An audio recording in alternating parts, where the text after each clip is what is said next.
अमेरिकी अरबपति Elon Musk Donald Trump ने प्रशासन से अपना नाता तोड़ने का ऐलान कर दिया है। मस्क ने खुद को डोनाल्ड ट्रंप प्रशासन से अलग कर लिया है। मस्क ने इसे लेकर सोशल मीडिया पर पोस्ट किया है और पोस्ट में लिखा है कि चूंकि विशेष सरकारी कर्मचारी के रूप में मेरा निर्धारित समय समाप्त हो रहा है, इसलिए मैं राष्ट्रपति ट्रंप को फिजूल खर्चे को कम करने के अवसर के लिए धन्यवाद देना चाहता हूं। डोज मिशन समय के साथ और मजबूत होगा क्योंकि ये सरकार में जीवन का एक तरीका बन जाएगा। तो एक बड़ी खबर आ रही है, एलन मस्क ने खुद को ट्रंप सरकार से अलग कर लिया है। हालांकि कुछ समय पहले एलन मस्क ने ट्रंप सरकार की कई नीतियों का खुलकर विरोध किया था और ये कहा था कि ये नीतियां, ये फैसला बड़ा हो सकता है लेकिन जरूरी नहीं है कि ये तार्किक भी हो,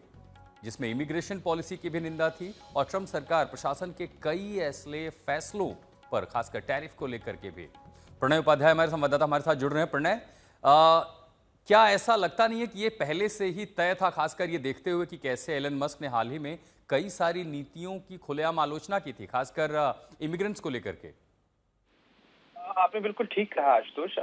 ऐसा लग रहा था कि ये जो रिश्ता था, इस रिश्ते में टूटने की दरार या कह लीजिए कि उसकी शुरुआत इसकी शुरुआत से ही हो चुकी थी कि इन दोनों के बीच में बहुत ज्यादा दिन तक नहीं चल पाएगी। लेकिन इस तरीके से ये होगा और उसमें खासतौर पर अगर आप देखें, ये डिपार्टमेंट ऑफ गवर्नमेंट एफिशिएंसी जो डोज है, जिसे बहुत ही फैनफेयर के साथ बनाया गया था, जिसमें बहुत प्रचार किया गया था और शुरुआत के ट्रंप प्रशासन के दिनों की आप तस्वीरें याद करें तो जिस तरह से गलबैयां डाले एलन मस्क और डोनाल्ड ट्रंप एक साथ नजर आते थे, उससे ऐसा लग रहा था कि एक बहुत ही फॉर्मिडेबल कॉम्बिनेशन है जो कि आगे जाकर जो है कई बड़े फैसले ले सकता है। यहाँ तक की चर्चाएं तो इस चीज को लेकर चली थी कि क्या एलन मस्क अपने को नई प्रेसिडेंसी के लिए तैयार कर रहे हैं। लेकिन उसके बाद के फैसलों में अगर आप देखें तो जो डिपोर्टेशन का फैसला था, उसमें सबसे पहले एलन मस्क ने इस चीज को लेकर क्रिटिसिज्म किया था, क्योंकि वो खुद एक इमिग्रेंट हैं। वो खुद दक्षिण अफ्रीका से अमेरिका में आए, वहां बसे और उसके बाद फिर वो आज दुनिया के सबसे धनी व्यक्ति हैं अमेरिका के अंदर। उसके साथ साथ एक बड़ा फैसला जो था,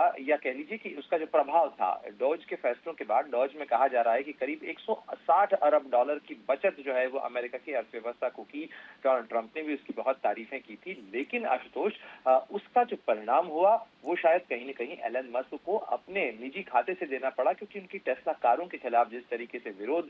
जताया जाने लगा, टेस्ला कारों के खिलाफ जो है वो पत्थरबाजी की घटनाएं हुई बहुत सारी। और तो शायद कहीं न कहीं ऐसा लगता है कि एलन मस्क को इस चीज का रियलाइजेशन हुआ, शायद इस चीज को उन्हें लगा हो कि ये उनके जो व्यापारिक हित हैं, उन व्यापारिक हितों को नुकसान कर सकता है। साथ ही प्रणय, चूंकि आप उनके व्यापारिक हितों के संदर्भ का भी हवाला दे रहे हैं, ये एक बड़ी वजह माने कि लगा एलन मस्क को कि कहीं उनके कारोबार का नुकसान कहीं ज्यादा होगा, जितना कि ज्यादा उन्हें सियासी फायदा हो डॉज में रहकर, प्रशासन के साथ रहकर के, ये एक बड़ी वजह, या सिर्फ नीतियों का विरोध, या इसके चलते दोनों के बीच दूरी आई है?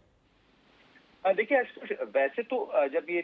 बनाया गया था डिपार्टमेंट ऑफ गवर्नमेंट एफिशिएंसी और एलन मस्क की भूमिका के बारे में कहा गया था, उसी समय ये आया था कि करीब 130 दिन की उनकी ये भूमिका होगी, क्योंकि वो ये बनाना चाहते हैं कि डिपार्टमेंट ऑफ गवर्नमेंट एफिशिएंसी के जरिए जो वेस्टफुल खर्च है, जो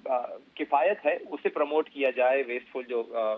एक्सपेंडिचर है उसे कम किया जाए। लेकिन जिस तरीके से उन्हें शामिल किया गया था और उसके बाद जो कुछ घटनाएं हुई, उन घटनाक्रमों के अंदर इस चीज से इनकार नहीं किया जा सकता कि एलन मस्क को कहीं न कहीं इस चीज का रियलाइजेशन हुआ हो कि उनके जो व्यापारिक हित हैं, खासतौर पर जो टेस्ला उनका फ्लैगशिप ब्रांड है, उस फ्लैगशिप बहुत बहुत ब्रांड के धन्यवाद खिलाफ। प्रणय तमाम जानकारी के लिए। तो जैसा कि अमेरिका में देख रहे हैं, एक बड़ा घटनाक्रम, ट्रंप प्रशासन से अलग हो गए एलन मस्क।